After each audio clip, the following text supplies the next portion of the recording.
What's up, everyone? This is Roots of Black once again bringing you the Septuagint. As you can see, there's the background. That is the accordion folder of studies. And that is the Septuagint in the middle of it to show you just how much studying we have been doing for these last couple of months.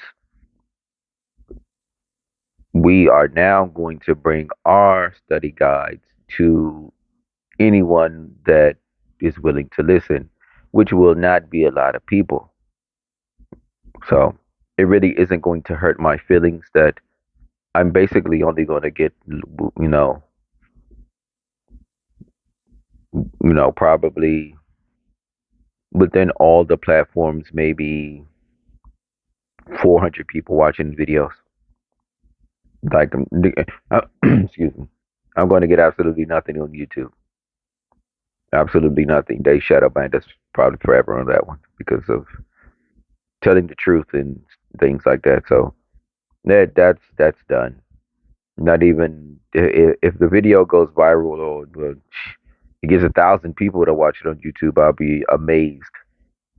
Considering that the videos that before YouTube became what it was, a bullying hate speech platform where you can't do any of that. We were, before we got kicked off and stuff like that. Study group and guides that we did. Thousands of people went viral. All sorts of things. Been viral many times. It wasn't a hard thing back in the day because the people were actually different before TikTok came about. Fix this. They were different before they changed the mindset of human beings. The old YouTube was for information by the people and for the people. Now it's just cat videos and prank videos. So the whole way of YouTube and the internet by itself has changed. Twitter is basically a porn platform, and they just like arguing back and forth about politics. That those politicians don't help you, Democrat or Republican.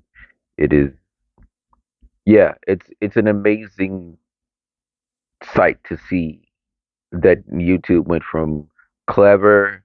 So YouTube was just helpful, and then it had its clever and funny moments here where you get to see funny stuff. Then you had E-Bombs World and stuff like that, where you saw wild stuff like literal people dying, all sorts of stuff like for doing stupid things. It was what it was. The internet was beautiful at that point in time. It really truly was. Everybody was genuine. I mean, because if you have to, like Facebook, where see, Facebook is literally the. I can't believe people use Facebook.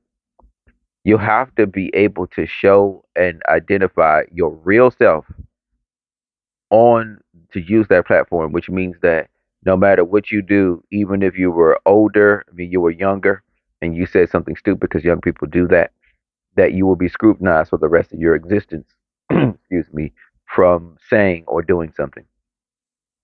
And the fact that, you know, you're supposed to be able to do stuff on the internet anonymous, you know, no one's supposed to know. You're supposed to be anon. No one's supposed to know. It's supposed to be anonymous. No one's supposed to know this. The founding fathers signed documents in fake names, and they had fake names and fake penmanship in order to not be known, so nobody could know who they were, to hide themselves, because the world is wicked and people are wicked. So you putting your real self out here nowadays is it's always been foolish, but nowadays it's foolish because you say one wrong thing, the ADL, Jewish people can end your whole existence and you can't never get a job or eat again. They can deplatform you, debank you, this and that. And we have a constitution and all of this that Democrats, yes. I mean all of them. I'm just telling you, they're none of them for you. But Democrats are right now in front of everyone deplatforming people. They're destroying the Constitution. They're destroying your republic. Remember, you don't live in a democracy. You live in a republic. You have a set of laws that's established that nobody can take away from you. The Democrats are doing this because they made you believe that you can have the majority vote for you. The majority voting for you is always wolves voting to eat the sheep. It will always be that way. That's why you have to have a set of rules and laws that cannot be broken. The Democrats in America is allowing them to break this. And remember, the teenagers and the young adults, they're not intelligent at all. Everything they do is on pure emotion. And they're the ones that's out here making sure that all of these laws get pushed because they are retarded. Yeah, R word, hard R, haha, funny. I just can't with the earth for how soft we got. We soft with everything, everything. I've been black all of my entire existence, and I've been around white people and working with white folks, and I never once made them bite their tongue. If they wanted to say something, say it. I'm a damn man. I am not afraid. I and people are gonna say, you let them say nigga. No, no, no. Like what? Why does it go directly to that? Like when you're around people, they shouldn't be want to use any type of words that's gonna cause issues like cracker, kite, nigga, stuff like that. Those words shouldn't even be used. You can say how you feel about a person and be your normal self and not be racist. That type of racism because racism is supposed to exist. It's called race because you're in a race. So you don't care about that. More of the. I don't even care about the bigotry part. White person say that white people are better than black people. That doesn't bother me. That bothers you guys. I know who I am. It's stuff like that doesn't bother me. It's funny. I see it on the internet all day. It makes me laugh. I mean, black folks are acting like damn freaking zoo animals right now. Everywhere you go, our youngins are fighting everywhere. It doesn't matter. A whole crowd of them somewhere doing something with telephones, making noise, chimping out. This is what they do. You know this. Be honest. We're followers of the Most High. You're supposed to be honest, no matter what, even if it's not pretty. Honesty, honesty, honesty. And remember, an injustice anywhere is an injustice everywhere. An injustice against one person is injustice against all people, no matter what color they are. That's the problem with people right now. You're not understanding when someone does something wicked, it needs to be stopped no matter who they did it wicked to. It doesn't matter. They could have did it to evil people.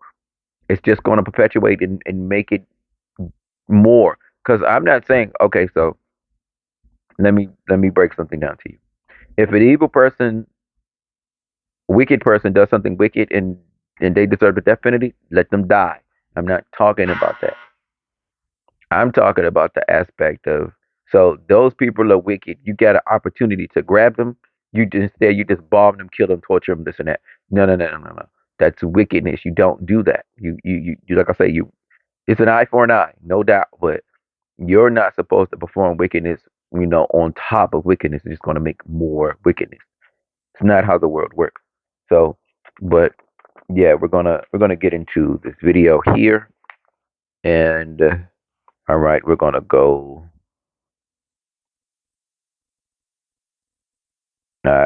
Just go to put normal view. That's the first time I've ever seen that pop up. Oh, that's funny. The last one was Isaiah, and Isaiah got pulled too. Isaiah's amazing. I mean, I say all of it's amazing because this is my pops and this is his word. So I think all of it's amazing.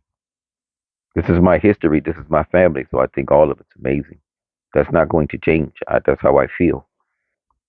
But this is chapter 8 of Isaiah right there. But we call him Isaiah. You know, or these damn names and changing them, and you should understand. We're gonna get into that as time goes by. We will. We get into all of it. You won't understand it if I just bust it out right now. So it'll play itself as we go along. Because like I say, you saw that picture there. So all of the people that we all do the studies with and all of this, they already know all of that there. So I can just plainly say certain things and they know it instantly. So I'm trying to get the rest of the earth to do that because this is the Most High's words. It's not my words. This is the Messiah's words. This is not my words. These are other people's words beyond those two words in here, but we'll get into that later. All right. So this is the prophet. The prophet, remember, the Most High sent the prophets. They are his beloved ones. These prophets are his beloved ones. So this is one of his beloved ones right here. Isaiah, one of his beloved ones. And the Lord said to me, take to thyself a volume of great new book and write in it. So this is one of the few times where you know that they're starting to write in it right now. With a man's pen concerning the makings of a rapid plunder of spoils, for it is near at hand, and make me a witness of faithful men. Arias and Zacharias, but it's, I'm not doing his name, so I'm not. And the son of Bara Barakis, because it says, Baraki us, Ayas. You see it right there, Baraki Ayas. That's, we're not even gonna go there with the names. And I went to the prophetess, and she conceived and bore a son. And the Lord said to call him his name, spoil quickly, plunder speedily, before the child shall know how to call his father or his mother. One shall take the power of Damascus and spoils of Samaria before the king of Assyrians. And the Lord spoke to me yet again, saying, because his people chose not the waters of Siloam. So, you know, Siloam. Say it fast. Siloam.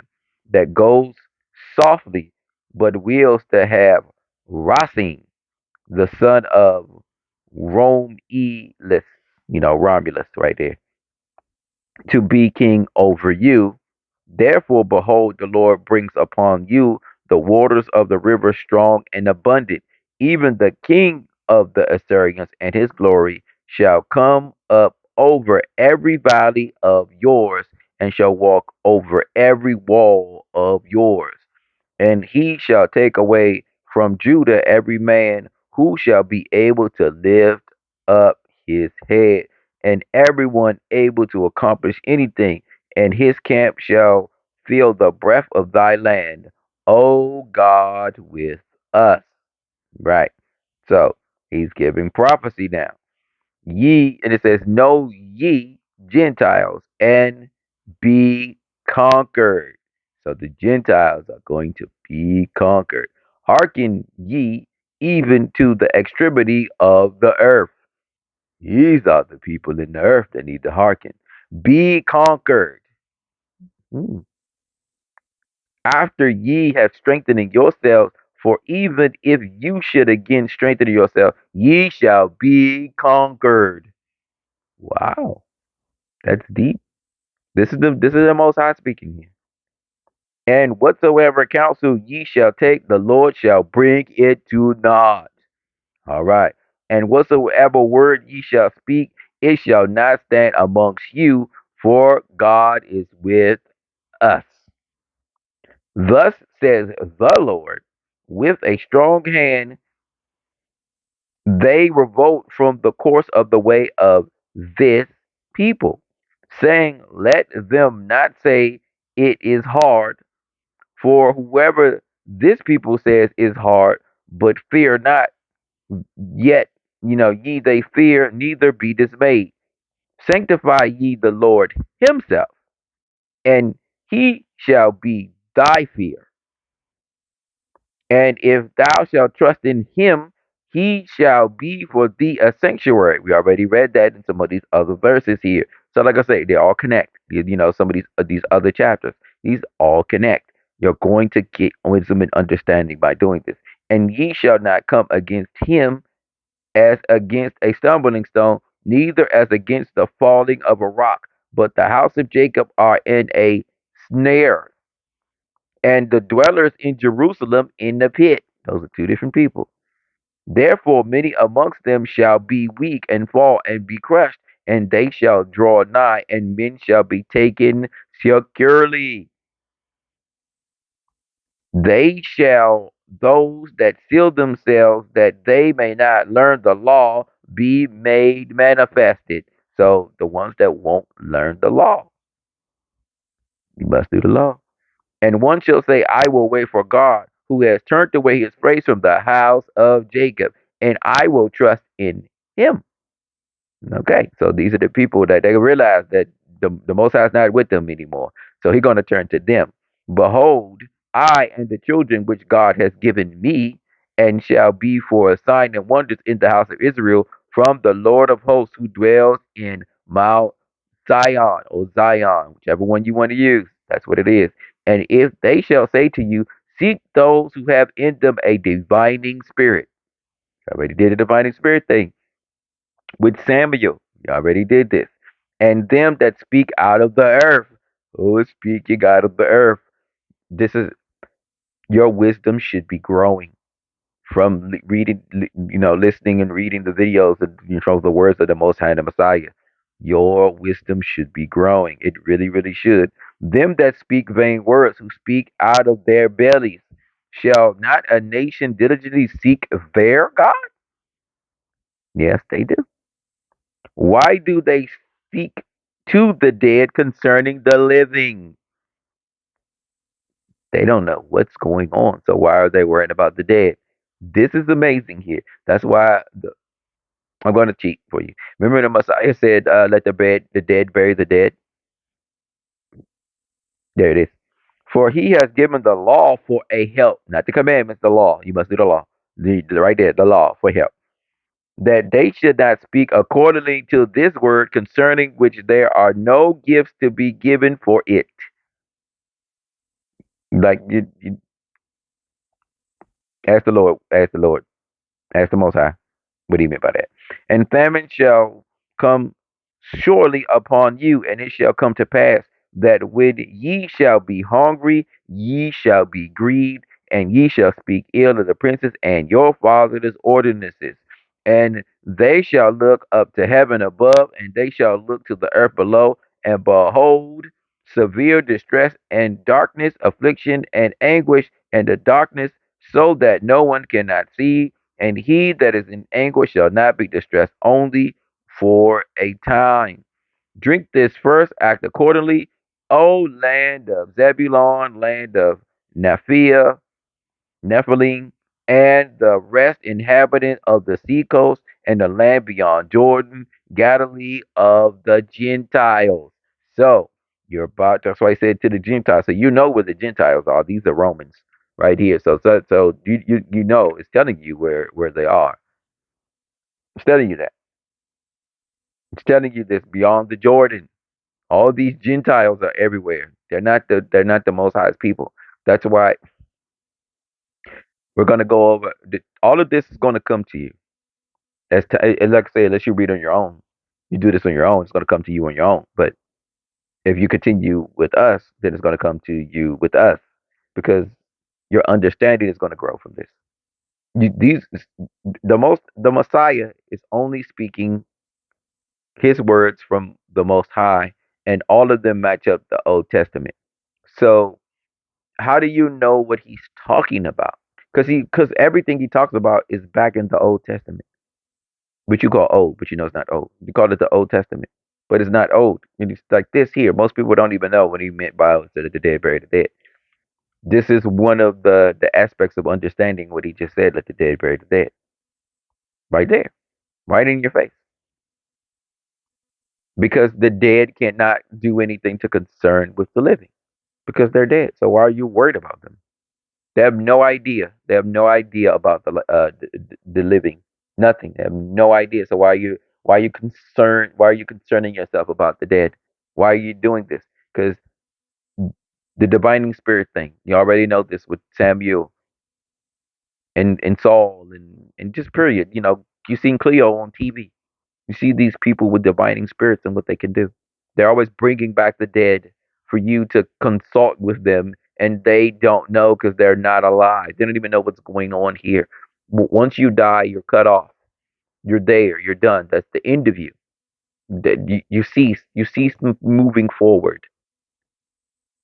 You're done. And then, like I say, if you were with the Most High in heaven, no one could call you.